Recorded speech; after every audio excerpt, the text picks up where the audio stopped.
Vamos a hacer la alternada porque está un poquito larga. Yo leo el primero, ustedes el 2 y el 3 y así, y nos unimos en el 17. La palabra de Dios dice de la siguiente manera: también debes saber esto, que en los postreros días vendrán tiempos peligrosos. Porque habrá hombres amadores de sí mismos, avaros, vanagloriosos, soberbios, blasfemos, desobedientes a los padres, ingratos, impíos, sin afecto natural, implacables, calumniadores, intemperantes, crueles, aborrecedores de lo bueno, traidores, impetuosos, infatuados, amadores de los deleites más que de Dios, que tendrán apariencia de piedad, pero negarán la eficacia de ella. A estos evita. Porque de estos son los que se meten en las casas y llevan cautivas a las mujercillas cargadas de pecados, arrastradas por diversas concupiscencias. Estas siempre están aprendiendo y nunca pueden llegar al conocimiento de la verdad. Y de la manera que Janes y Jambres resistieron a Moisés, así también estos resisten a la verdad.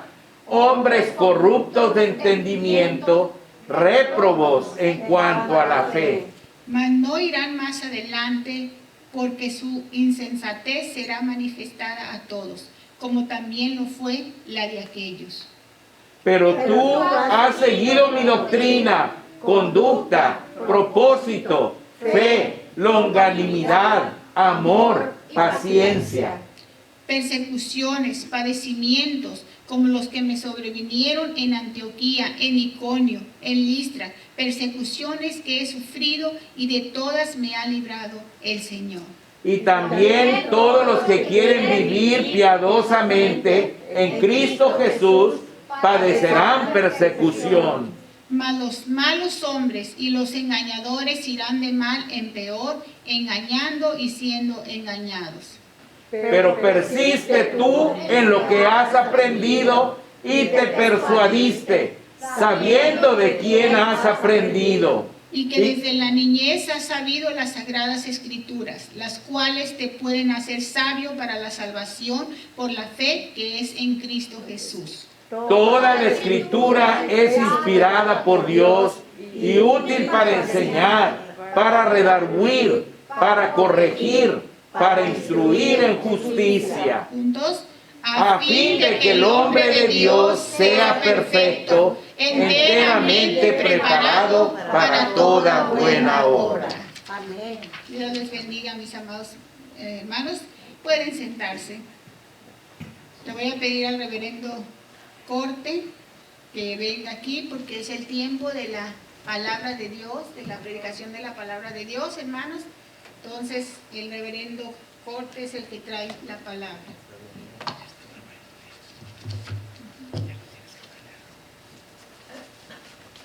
Muy bien, vamos a orar, mis amados hermanos. Nuestro Dios, te agradecemos por la vida de tu siervo. En estos momentos que Él va a exponer tu palabra, pedimos, Señor, que tú seas, Señor, quien hable a través de Él, Señor, y que ese mensaje que tú le diste para esta congregación, Padre, pueda ser recibida, Señor, con gozo y alegría y pueda caer en buena tierra, Padre. Te lo pedimos en el nombre de tu amado Hijo Jesucristo. Amén, amén y amén. Muchas gracias, hermana Argelia, por la introducción, hermanos. Y pues el día de hoy tengo un tema muy interesante, hermanos, que seguramente va a ser de bendición para nuestras vidas. El tema lo he intitulado ¿Cómo vino a existir la Biblia y por qué debemos confiar en ella? Fíjense bien, ¿cómo vino a existir la Biblia y por qué debemos confiar en ella? La Biblia, mis hermanos, es la revelación de la voluntad de Dios. Es un libro de origen divino. Por lo tanto, es la mayor joya con la que contamos los seres humanos.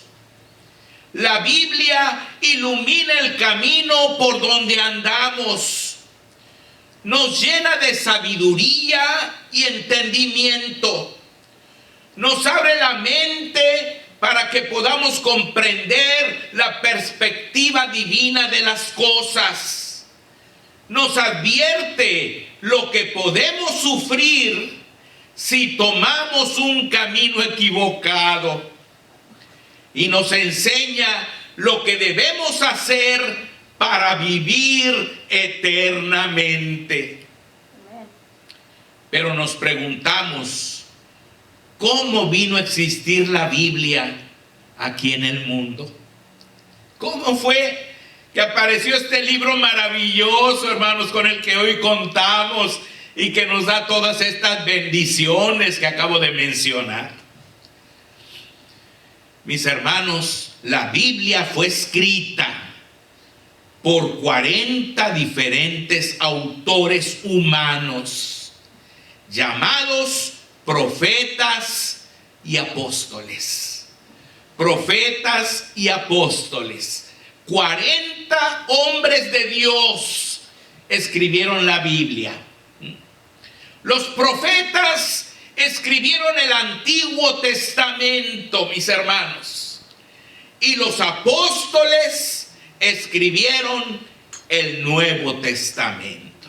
Como ustedes saben, la Biblia se compone del Antiguo Testamento y el Nuevo Testamento. Todos los profetas escribieron el Antiguo y los apóstoles el Nuevo Testamento.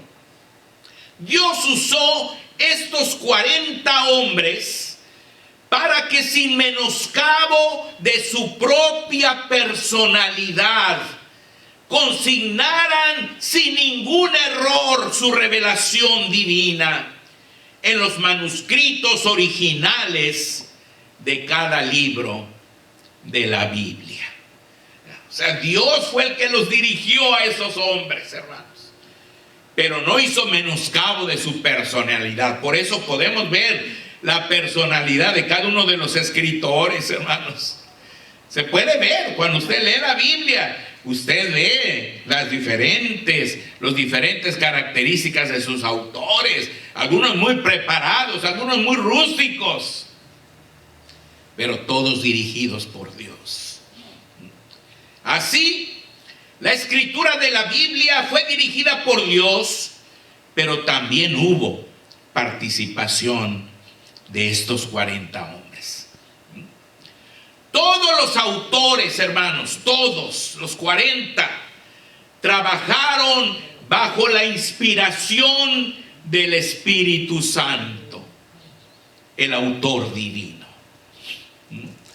Ahí, por ejemplo, en 2 de Pedro 1:21, fíjense qué bonito dice la Biblia: porque nunca la profecía fue traída por voluntad humana, sino que los santos hombres de Dios hablaron siendo inspirados por el Espíritu Santo. O sea, no fue que ellos se pusieron de acuerdo y dijeron, vamos a escribir un libro que se llame la Biblia. Y cada uno escribió una parte. No, hermanos. No fue por voluntad humana. Ellos lo hicieron por la inspiración del Espíritu Santo. En 2 Timoteo 3, 16 y 17, la Biblia añade, toda la escritura es inspirada por Dios y útil para enseñar, para redarguir, para corregir, para instruir en justicia, a fin de que el hombre de Dios sea perfecto, enteramente preparado para toda buena obra. Toda la escritura, y aquí está hablando de la totalidad de la Biblia, es inspirada por Dios. Por eso la Biblia, mis hermanos, es un libro divino humano. El Espíritu Santo participó inspirando a los 40 autores humanos que le escribieron. Y los hombres escribieron manualmente cada uno de los 66 libros de la Biblia. Inspirar significa dirigir, gobernar impulsar, guiar. Así, cada uno de los 40 autores humanos fue dirigido, gobernado, impulsado y guiado por el Espíritu Santo, mientras consignaba su porción correspondiente de la revelación divina. Revelar significa dar a conocer, enseñar, hacer comprender. Eso significa revelar. Dios reveló su divina voluntad a los autores humanos por medio de las propias experiencias de vida de cada uno de ellos, por medio de sueños, por medio de ángeles, por medio de visiones, por medio de éxtasis, en forma audible y por medio de la visita de su Hijo a nuestro mundo, nuestro Señor Jesucristo, quien fue la perfecta encarnación de la santa palabra de Dios. Él, hermanos, nos reveló muchísimas cosas a todos los hombres con los que anduvo y por supuesto a nosotros a través de ellos. Ahora, mis hermanos, vamos a hablar un poco de las características de los autores humanos, de estos 40 hombres. ¿Cómo fueron estos 40 hombres? Todos ellos, los 40, fueron siervos de Dios, hermanos. Profetas o apóstoles, como lo mencioné. Pero cada uno de ellos con características diferentes. Muy diferentes. Tuvieron diferencias de educación, hermanos. Algunos de ellos tuvieron un excelente conocimiento y preparación académica, como por ejemplo Moisés, que fue educado como príncipe de Egipto, hermanos. Daniel, que, hermanos, fue enseñado en toda sabiduría, fue sabio en ciencia, de buen entendimiento, y aprendió las letras y la lengua de los caldeos. Salomón, que fue rey de Israel y el hombre más sabio que ha existido en este mundo, hermanos. Pero, en cambio, otros autores tuvieron una educación, o no tuvieron, perdón, una educación formal, y fueron gente rústica y común. Por ejemplo, Josué fue un simple esclavo, hermanos, un esclavo. Amós fue un pastor de bueyes, un boyero. Pedro fue un pescador. Gente rústica, sin educación, hermanos, o con la más elemental educación. También los autores tuvieron diferencias de clase social. Algunos de los autores fueron ricos e importantes en la opinión de la gente, porque siempre la gente le da mucha importancia a los que tienen mucho dinero. Por ejemplo, el apóstol Pablo fue ciudadano romano, perteneciente a la clase alta de su tiempo. ¿Se acuerdan cuando lo encarcelaron y que se enteró el que lo había encarcelado que era ciudadano romano, hermanos? Tuvo miedo y fue a rogarle que se saliera. Primero mandó a que lo sacaran. Dice, no, dice, quiero que venga el que me encerró aquí. Y vino y con mucho miedo, hermanos, y le dijo, no sabía que eran ustedes ciudadanos, dice, de Roma. Dice, a mí me costó mucho dinero adquirir la ciudadanía. ¿Ustedes cómo lo hicieron? Nosotros somos de nacimiento. Dice. Y más temor le dio, hermanos, porque había atropellado a un ciudadano, una persona importante en ese tiempo, hermanos. El rey David fue rey de Israel, un gran rey, hermanos.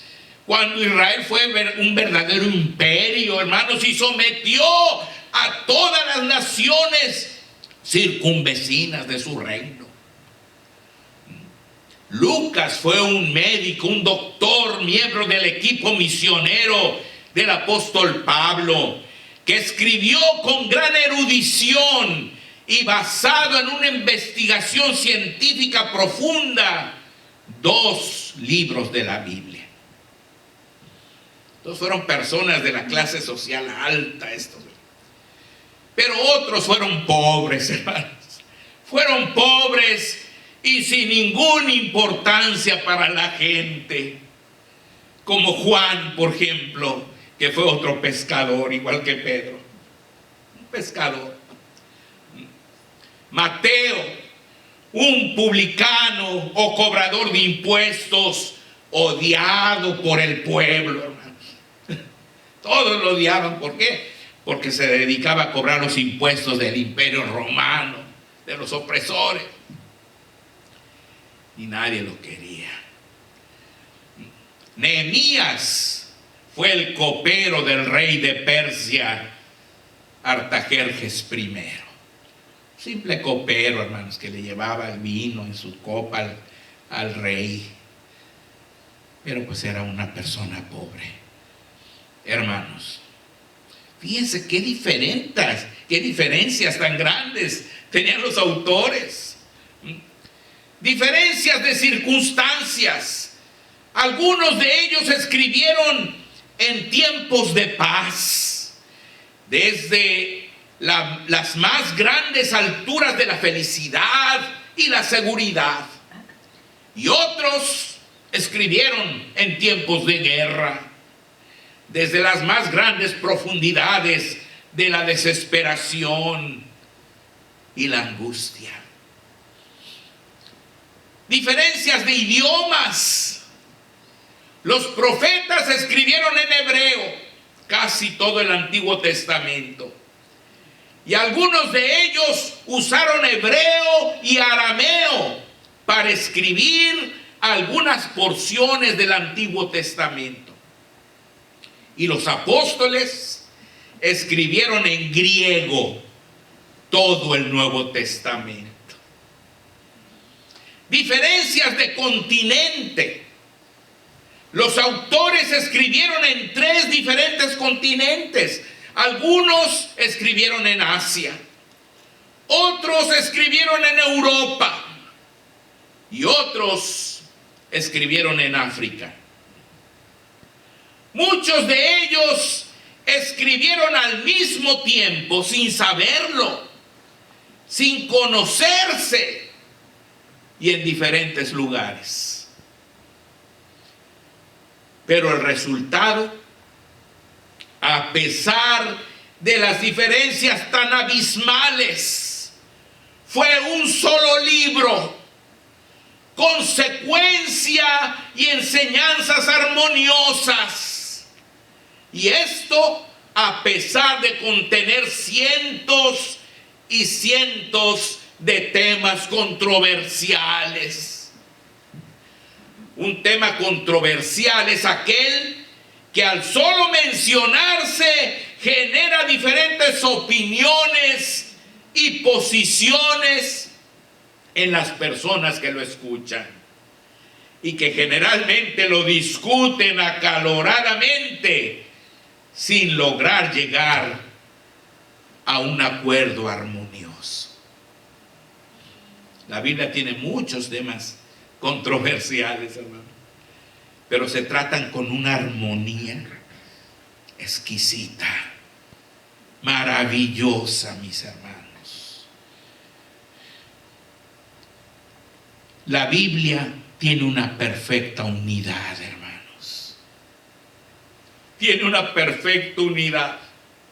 A pesar de las diferentes características y profundas diferencias de sus autores, la Biblia conserva su perfección y unidad. En el área histórica, cada libro va complementando al anterior, dándonos a conocer no solo lo ocurrido en el pueblo de Israel, sino en todo el mundo de aquel tiempo. Siendo así la Biblia la base fundamental de la historia universal del tiempo antiguo, que está en perfecta armonía con los anales históricos egipcios, asirios, babilónicos, medo-persas, griegos y romanos, que fueron los pueblos que protagonizaron junto con los israelitas las historias consignadas en las Sagradas Escrituras. En el área científica, está en perfecta armonía con la verdadera ciencia. La Biblia está en perfecta armonía con la verdadera ciencia y en controversia con el cientifismo de nuestros días, que en lugar de ser ciencia es una interpretación filosófica y religiosa de la ciencia que se nos ha querido hacer pasar por ciencia a partir de los finales del siglo XIX, pero que no tiene ninguna base científica. Afortunadamente, como le pasó al comunismo, la comunidad científica del mundo va abriendo los ojos día con día y va abandonando las falacias y mentiras del evolucionismo que poco a poco está pasando a la historia. En el área doctrinal, los diferentes libros van desarrollando en una forma progresiva y científica cada una de las grandes doctrinas de la Biblia, como la bibliología, que es el estudio de la Biblia, mis hermanos. La teología propia, que es el estudio de Dios el Padre. La cristología, que es el estudio de Dios el Hijo. La neumatología, que es el estudio de Dios el Espíritu Santo. La angeleología, que es el estudio de los ángeles y los demonios. La antropología, que es el estudio del hombre. La amartiología, que es el estudio del pecado del hombre, de la caída en el pecado y las consecuencias. La soteriología, que es el estudio de la salvación que Dios le da al hombre. La eclesiología, que es el estudio de la iglesia cristiana y su doctrina. Y la escatología, que es el estudio de las cosas por venir, de lo que pasará al fin de los tiempos. La perfecta unidad de la Biblia demuestra, mis hermanos, que la Biblia tiene un solo autor divino, el Espíritu Santo. No existe verdaderamente otra forma de explicar la perfecta unidad de la Biblia. No existe otra forma. Cualquier libro escrito por 40 autores diferentes, discutiendo un solo tema controversial, mostraría desacuerdos totales y abismales. Aun cuando los 40 autores tuvieran el mismo nivel de educación, los 40 pertenecieran a la misma clase social, los 40 escribieran en el mismo idioma, los 40 se conocieran perfectamente unos a otros y los 40 estuvieran en el mismo estado de ánimo. Aún así, las diferencias del libro o del artículo que escribieran los 40 iban a tener diferencias totales y abismales. no iban a ponerse de acuerdo. Por ejemplo, un tema que podría poner como ejemplo es la migración. La migración que se está dando actualmente en todo el mundo. Si pusiéramos a 40 personas a escribir sobre el tema de migración, ¿qué resultaría, hermanos? Quizás algunos estarían de acuerdo, otros estarían en contra, unos verían esto, verían aquello. Cada quien saldría con el tema muy diferente. Nosotros tenemos una abogada de migración aquí en la iglesia, la hija de nuestra hermana María Valdés. Cómo me hubiera gustado que estuviera aquí, porque ella podría corroborar lo que estoy diciendo, hermano. La única explicación, porque la Biblia es un libro de perfecta armonía, hermanos, es porque, como dice la Biblia, al comienzo lo dijimos, toda la escritura es inspirada por Dios. Lo podemos ver en sus páginas, hermanos. Lo podemos corroborar al leer la palabra de Dios, hermanos. Es la joya más grande con la que contamos los seres humanos. Pero desgraciadamente es la joya más despreciada y olvidada. Pero ahí está la Biblia, hermanos. Ahí está. Esperando porque nosotros la busquemos, la leamos y nos alimentemos de ese rico manantial que posee. La perfecta unidad de la Biblia demuestra que la Biblia es la palabra de Dios, mis hermanos. Es la palabra de Dios. Así que podemos confiar en ella. Podemos confiar en ella, hermanos. Pues siempre lo que ella dice se ha cumplido al pie de la letra.